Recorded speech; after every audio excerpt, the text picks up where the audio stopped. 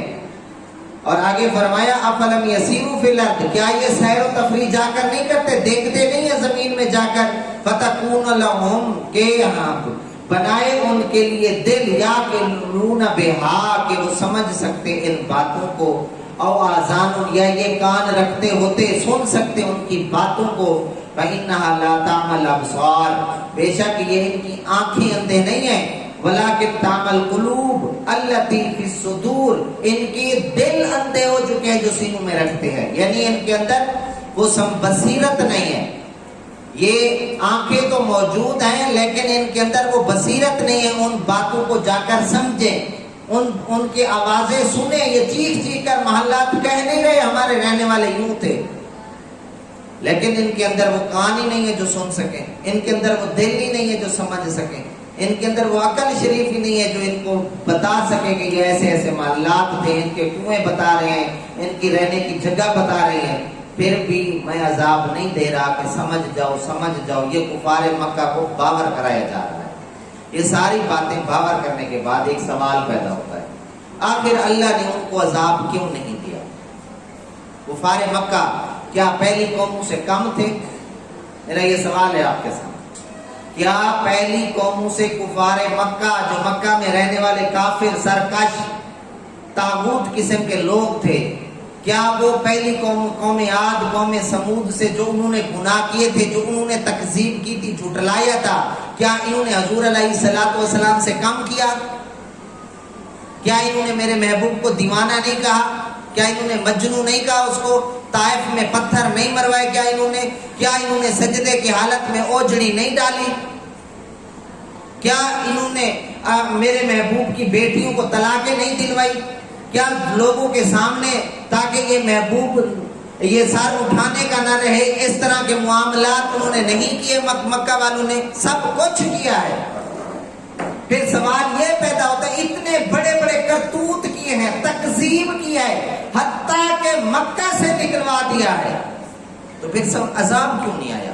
یہ ایک سوال ہے جو بہت بڑا کھٹکتا ہے ہر ایک کو، کہ اتنے بڑے بڑے کرتوت ہونے کے باوجود اللہ نے عذاب نہیں بھیجا۔ ان قوموں پر تو پتھروں کی بارش کروا دی، ان قوموں پر چیخ کی آواز آئی اور پورے کے پورے اوندھے پڑے تھے، ان قوموں پر ایسی ہوا چلائی کہ اس ہوا نے دور جا پھینکا ان کو، اور حضرت جبریل علیہ السلام کو بھیج کر وہاں سے اوپر اٹھا کے نیچے پٹک دیا۔ یہ قوموں کے اوپر عذاب ہیں، لیکن اس قوم پر عذاب کیوں نہیں آیا؟ یہ ایک سوال ہے جو میں آپ کے سامنے رکھ رہا ہوں، اور اس کا جواب دیتا ہوں جو علماء نے دیا۔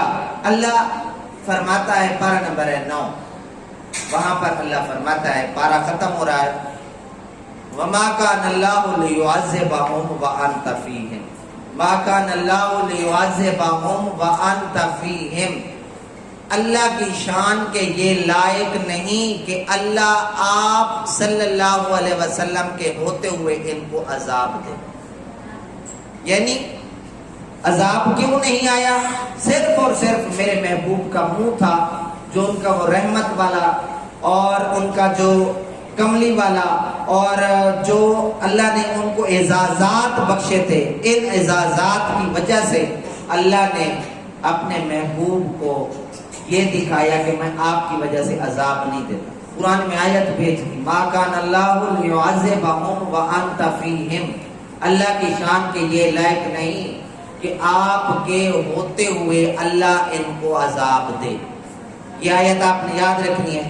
اور دوسرا سوال پھر پیدا ہوتا ہے، آپ صلی اللہ علیہ وسلم جب تک اس دنیا میں رہے عذاب نہیں آیا اور پھر اس دنیا سے پردہ کر گئے پھر تو عذاب آ جانا چاہیے نا؟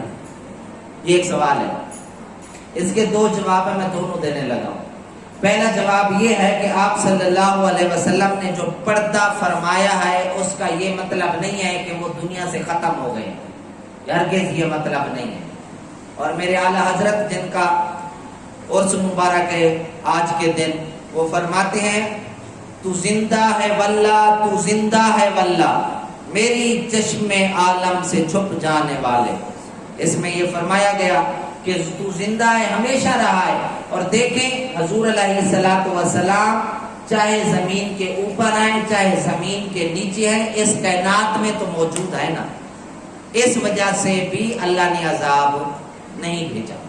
اس کا دوسرا جواب میں دیتا ہوں، جو کچھ علماء اس طرف گئے ہیں کہ وہ کہتے ہیں کہ عذاب کیوں نہیں آیا، وہ کہتے ہیں اس آیت کا اگلا حصہ پڑھو، اس آیت میں اللہ فرماتا ہے وَمَا كَانَ اللَّهُ مُعَذِّبَهُمْ وَهُمْ يَسْتَغْفِرُونَ، اور اللہ کی شان کے یہ بھی لائق نہیں کہ اللہ ان کو عذاب دے گا کہ جب تک یہ استغفار کرتے رہیں گے، یعنی اللہ ان کو اس وقت تک عذاب میں مبتلا نہیں کرے گا جب تک ان کے اندر استغفار کرنے والے لوگ موجود ہیں۔ تو عذاب نہ آنے کی دو وجہ میں نے بتائی ہیں۔ نمبر ایک، آپ صلی اللہ علیہ وسلم کا جسم اطہر، آپ کی وجہ سے عذاب نازل نہیں ہوا۔ دوسرا بتایا ہے کہ استغفار، اور استغفار کا مطلب جو عام طور پر ہم لیتے ہیں اس کا مطلب ہوتا ہے گناہوں کی معافی مانگنا۔ استغفار کا مطلب ہوتا ہے اپنے کیے پر پریشان ہونا، اللہ سے گڑ گڑا کر معافی طلب کرنا، اس کو استغفار کہتے ہیں۔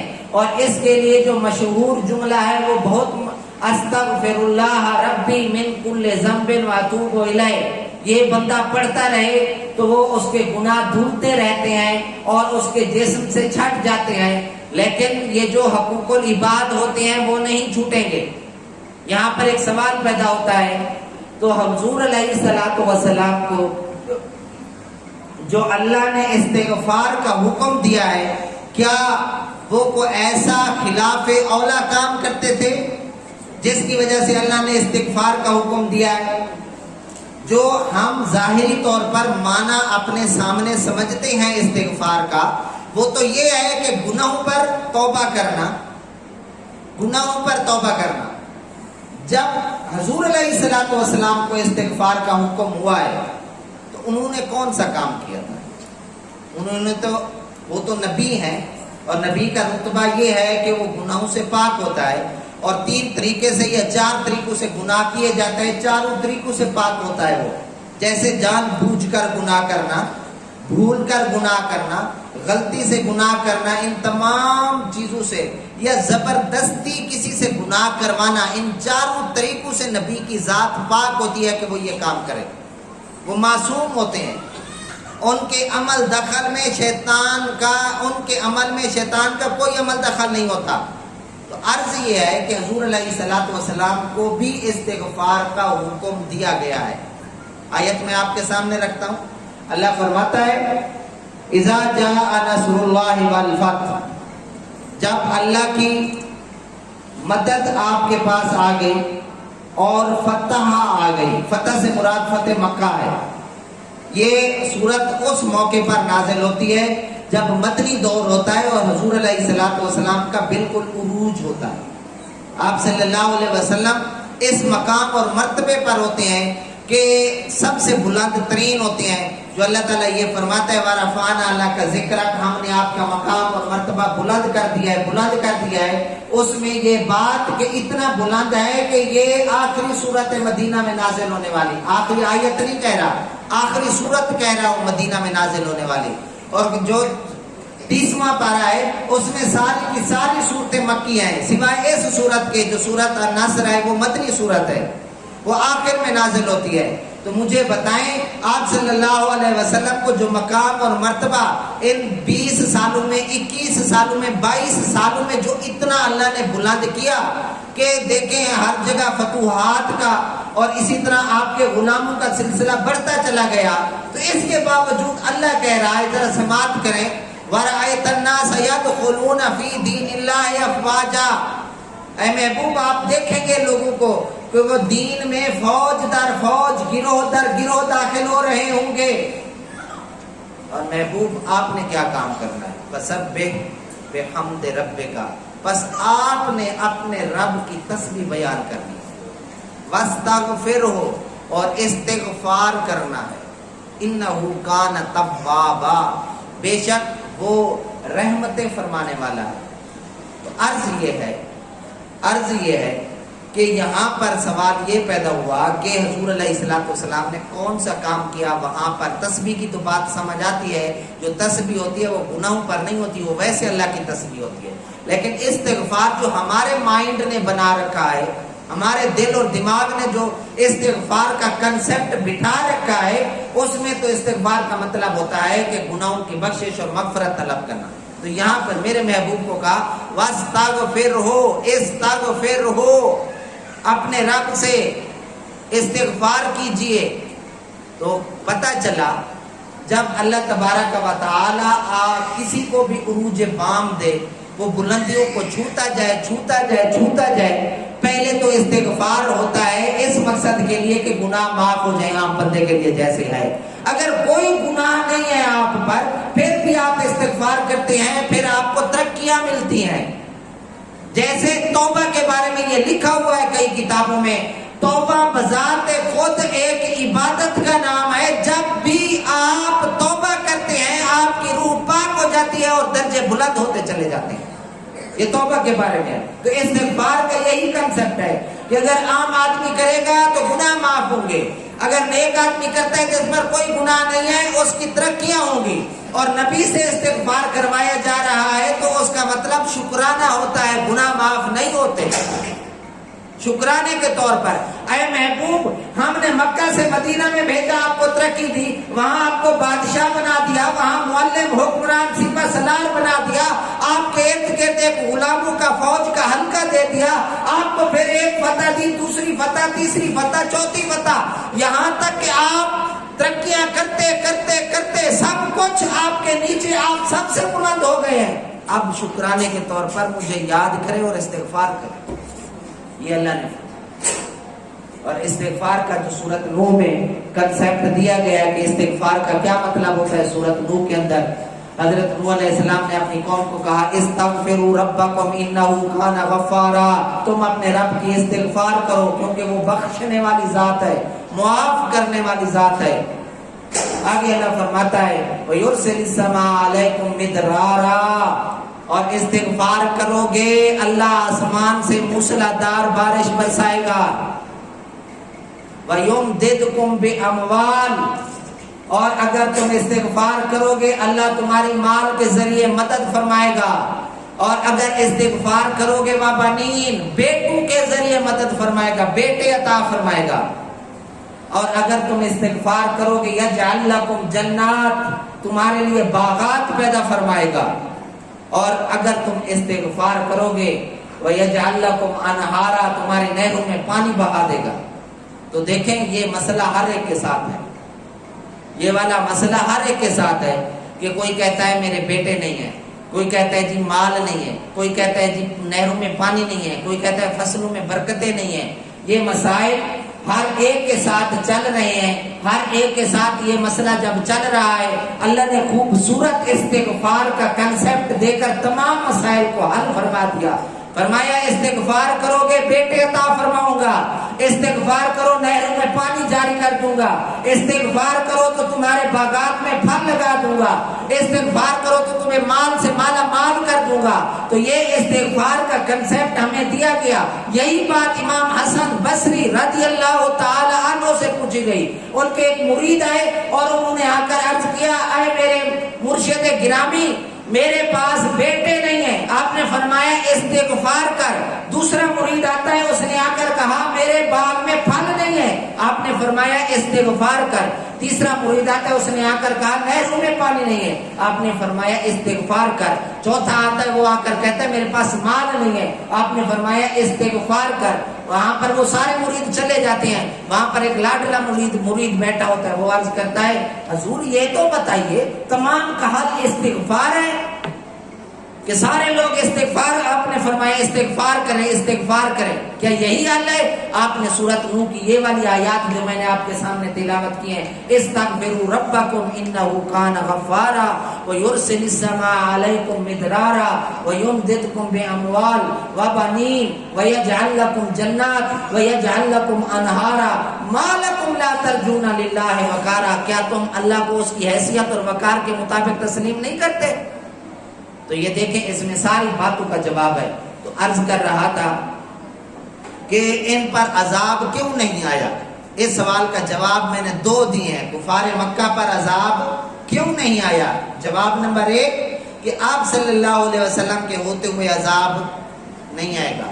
جواب نمبر 2 جب تک لوگ استغفار پڑھتے رہیں گے، اللہ سے استغفار کرتے رہیں گے، تب تک عذاب نہیں آئے گا۔ یہ دو باتیں، دو جواب۔ اب اگلی آیات کی طرف چلتے ہیں۔ ان آیات میں اللہ تبارک و تعالیٰ کیا فرماتا ہے؟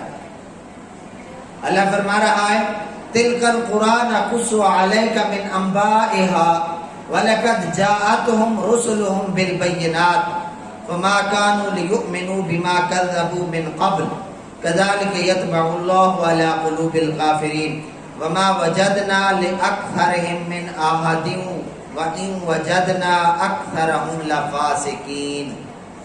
ترجمہ غور کریں۔